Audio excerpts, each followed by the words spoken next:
नमस्ते दोस्तों, आज हम डिस्कस करेंगे मेलाज्मा के बारे में।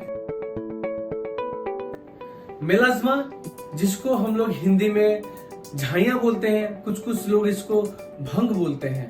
तो इसमें क्या होता है, आपने देखा होगा कुछ कुछ लोगों के चेहरे में काले कलर का धब्बा आने लगते हैं, यानी आपका जो चेहरा के सेंट्रल पार्ट यानी चीक में, फोरहेड में, नोज में, अपर लिप में और चिन एरिया में काला स्पॉट्स दिखने लगता है। और कभी कभी चेहरा के साथ साथ ये आपका गर्दन में और हाथ में भी दिखने लगता है। इसको बोलते हैं एक्स्ट्रा फेशियल मेलाज्मा।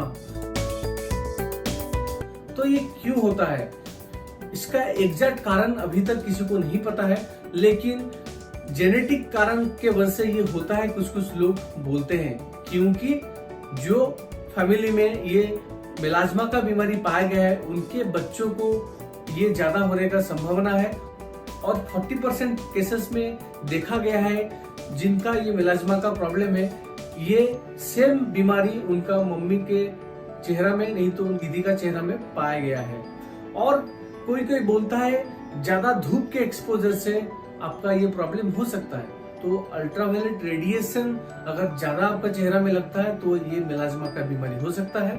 और प्रेगनेंसी में जो हार्मोन का चेंजेस होता है उसके वजह से भी होता है, क्योंकि 25% प्रेग्नेंट वुमेन में ये मेलाज्मा का प्रॉब्लम मिला है, जिसको बोलते हैं मास्क ऑफ प्रेगनेंसी और क्लोज्मा।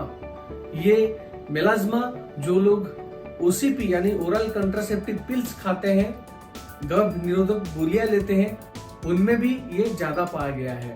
और कुछ कुछ माइनर कजेस है, जैसे कि आपका एक्सेसिव कॉस्मेटिक लगाने की वजह से होता है। जो लोग ज्यादा कॉस्मेटिक दुकान से वैसे कहीं से भी लेके लगा लेते हैं, जिसमें आपका पेट्रोल आइटम हो, जिसमें आपका खुशबू ज्यादा हो, ज्यादा परफ्यूम हो, वैसे कॉस्मेटिक से भी ये आपका ब्लैक कलर का पिगमेंट आ सकता है।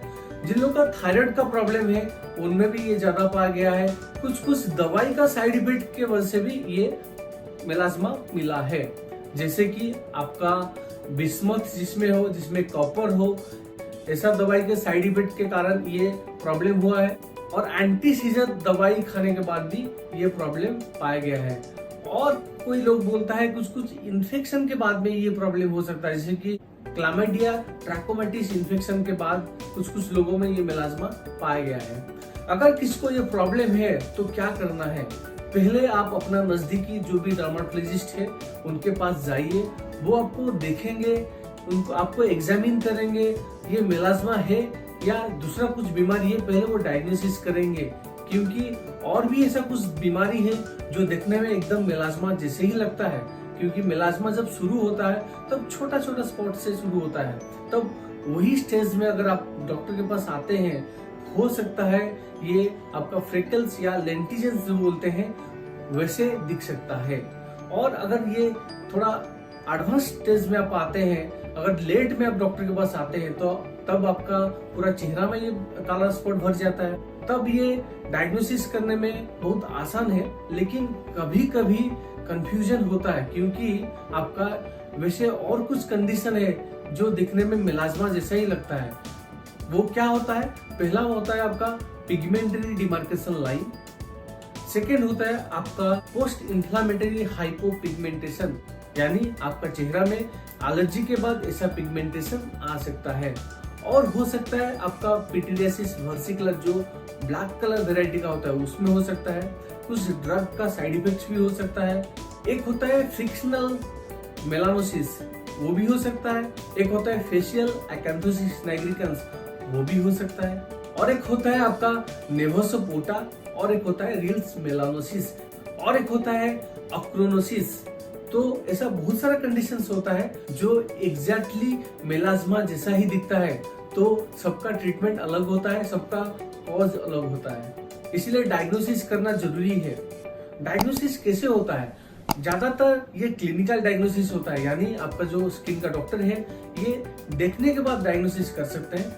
लेकिन ये कौन सा टाइप का मेलाज्मा है, आपको ये जानने के लिए आपका डॉक्टर, आप वुड्स लैम्प एक इंस्ट्रूमेंट होता है वो यूज कर सकते हैं, नहीं तो डर्माटोस्कोप का हेल्प ले सकते हैं। इसके हेल्प से डर्मेटोलॉजिस्ट आपका ये कौन सा लेवल में ये पिगमेंटेशन है डिसाइड करते हैं। ये लेवल ऑफ पिगमेंटेशन के हिसाब से ये मेलास्मा का टाइप्स होता है। जैसे कि अगर आपका जो पिगमेंट होता है, जो काला दाग होता है, अगर ये ऊपरी लेयर में होता है, इसको बोलते हैं एपिडर्मल मेलास्मा।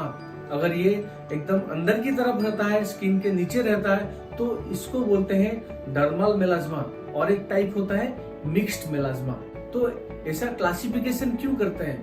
क्योंकि अगर आपका जो मेलास्मा है ऊपरी लेयर में है तो इसका ट्रीटमेंट से बहुत अच्छा असर होता है और बहुत जल्दी ठीक होता है। अगर ये मेलास्मा यानी ये आपका जो पिगमेंटेशन है अगर डीपर लेयर में, अंदरूनी लेयर में है, तो ये टाइम लगता है, जल्दी ठीक नहीं होता है, दवाई से जल्दी रेस्पॉन्ड नहीं करता है। तो ट्रीटमेंट कैसे करते हैं इसको? ट्रीटमेंट में सबसे फास्ट आपको जो करना है वो है सन एक्सपोजर को अवॉइड करना है। ये सबसे इम्पोर्टेंट चीज है। आप जितना धूप से आपको अपने आप को बचाएंगे, आपका मेलास्मा उतना जल्दी ठीक होने की चांसेस है। और सनस्क्रीन आपको फ्रीक्वेंटली लगाना है। जो सनस्क्रीन में मिनिमम 30 SPF हो उसको आपको लगाना है। दिन में मिनिमम 2-3 बार लगाना है। हर 2-3 घंटे में एक बार सनस्क्रीन लगाना है। कुछ लोग बोलते हैं हम घर में रहते हैं, हम क्यों सनस्क्रीन लगाएंगे? लेकिन घर में भी अल्ट्रावायलेट रेडिएशन आता है। तो आप घर में जब रहते हैं, अगर खाना बनाते हैं, तो तभी आपको ये सनस्क्रीन लगाना पड़ता है। तो सनस्क्रीन कैसे लगाना है, कितना बार लगाना है, इसका अलग सा वीडियो हमने बनाया है, वो भी आप हमारे चैनल में देख सकते हैं। और सनस्क्रीन लगाने के साथ साथ आपको फिजिकल प्रोटेक्शन भी लेना पड़ेगा। यानी आप जब धूप में जाते हैं, छाता यूज करिए, आपका चेहरा में बड़ा बड़ा गगल्स लगाइए ताकि आपका चेहरा थोड़ा ढके रहे, और हमेशा कोशिश करिए धूप में कम निकलने के लिए। इसके साथ साथ आपका डॉक्टर आपको कुछ क्रीम लगाने के लिए देंगे। जो पहला होता है हाइड्रोक्विनन क्रीम। ये हाइड्रोक्विनन क्रीम बहुत इफेक्टिव होता है, लेकिन ये लो कंसेंट्रेशन से शुरू करते हैं और ज्यादा दिन इसको नहीं लगाते हैं, क्योंकि इसको ज्यादा दिन लगाने के बाद हो सकता है आपका चेहरा में ऑक्रोनोसिस हो जाए। ये एक परमानेंट पिगमेंटेशन डिजॉर्डर है आपका स्किन का। अगर ये होता है तो ये ठीक करना मुश्किल हो जाता है। इसीलिए आप डॉक्टर के एडवाइस के साथ ही ये हाइड्रोक्विनन क्रीम स्टार्ट करिए, और कितना दिन लगाना है, कब लगाना है, आपका जो स्किन का डॉक्टर है आपको बता देंगे। इसके बाद और एक क्रीम आता है जिसको बोलते हैं ट्रिपल कॉम्बिनेशन क्रीम। इसमें आपका हाइड्रोक्विनन रहता है, ट्रेटिनन रहता है और एक माइल्ड स्टीरॉइड क्रीम रहता है। तो ये तीनों का क्या कारण है? तो ये तीनों क्यों रहता है क्रीम में? आपका जो हाइड्रोक्विनन है आपका मेलानिन सिंथेसिस कम करता है, यानी पिगमेंट को कम करता है। आपका जो ट्रेटिनन क्रीम होता है ये आपका स्किन का ऊपरी लेयर को धीरे धीरे निकाल देता है और अंदर से नया स्किन आने लगता है। और ये हाइड्रोक्विनन और ट्रेटिनन जब एक साथ यूज होता है, आपका इरिटेशन हो सकता है, आपका स्किन में बर्निंग हो सकता है। इसको कम करने के लिए आपका स्टीरॉइड क्रीम इसके साथ यूज होता है। ट्रिपल कॉम्बिनेशन क्रीम बहुत इफेक्टिव होता है, लेकिन ये आपका ट्रीटमेंट के इनिशियल फेजेस में दिया जाता है। इसको ज्यादा दिन नहीं लगाना होता है। ये ज्यादा दिन लगाने से आपका स्किन में साइड इफेक्ट आ सकता है, जैसे कि लड़कियों में आपका चेहरा में बाल आ सकता है, पिंपल आ सकता है। ज्यादा लगाने से आपका स्किन पतला हो सकता है, धूप में जाने में आपका स्किन रेड हो जाता है और आपका बर्निंग होने लगता है। तो ऐसे साइड इफेक्ट से बचने के लिए आप अपने डॉक्टर से सलाह लीजिए इसको कितना दिन लगाना है। इसको आप ज्यादा से ज्यादा 1 से 2 महीना लगा सकते हैं, इससे ज्यादा नहीं लगाना होता है। जब आपका पिगमेंटेशन थोड़ा हल्का होने लगता है, आपके डॉक्टर आपको नॉन स्टीरॉयडल क्रीम देते हैं, जिसमें आपका arbutin, kojic acid, liquorice, niacinamide, mulberry extract, alpha white, tarot white, ऐसे बहुत सारा केमिकल यूज होता है। लेकिन कब लगाना है, कितना देर लगाना है, आपका जो डॉक्टर है, स्किन का डॉक्टर, आपको अच्छे से एडवाइस करेंगे। और ये नॉन स्टीरॉयडल क्रीम मार्केट में भी, काउंटर में भी मिलता है, आप लाके इसको ट्राई भी कर सकते हैं। लेकिन बेहतर होगा अगर आप अपने स्किन के डॉक्टर से ये सलाह लेने के बाद यूज करें। क्रीम के बाद आजकल एक अच्छा दवाई आया है जिसको बोलते हैं ट्रानेक्सामिक एसिड। ये टैबलेट फॉर्म में आता है। इसका डोज होता है 500 मिलीग्राम डेली, लेकिन ये अपने से नहीं खाना बेहतर है, क्योंकि इसका भी कुछ साइड इफेक्ट होता है, जैसे कि आपका क्लॉटिंग प्रॉब्लम्स हो सकता है। इसीलिए ये स्टार्ट करने से पहले आप अपने डर्मेटोलॉजिस्ट से एक बार एडवाइस ले लीजिए। डर्मेटोलॉजिस्ट ये स्टार्ट करने से पहले आपका कुछ फैमिली हिस्ट्री लेंगे और कुछ टेस्ट करेंगे। इसके बाद कितना दिन चलेगा, कौन सा डोज में चलेगा, आपको वो बता देंगे।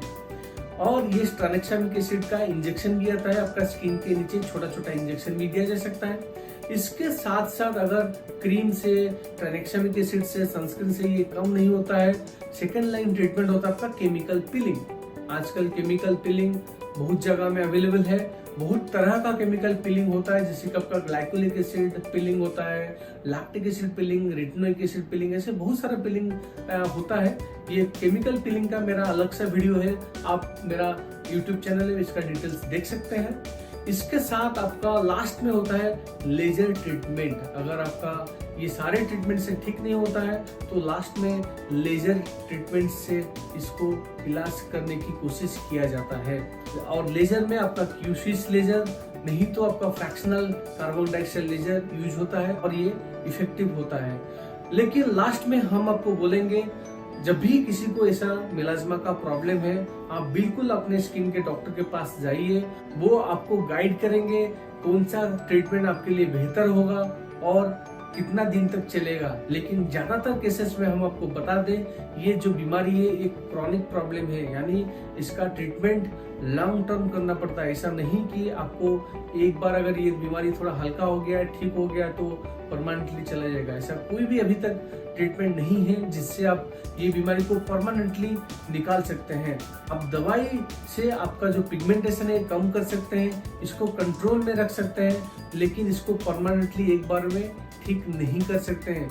और ये देखा गया है 50 to 60% केसेस में आपका जो मेलाज्मा का प्रॉब्लम है ये बहुत ही कंट्रोल में रहता है, 80-90% कम हो जाता है, लेकिन 10-20% केसेस में एकदम भी रिस्पॉन्स नहीं होता है और कुछ लोगों में मिक्स रिस्पॉन्स होता है।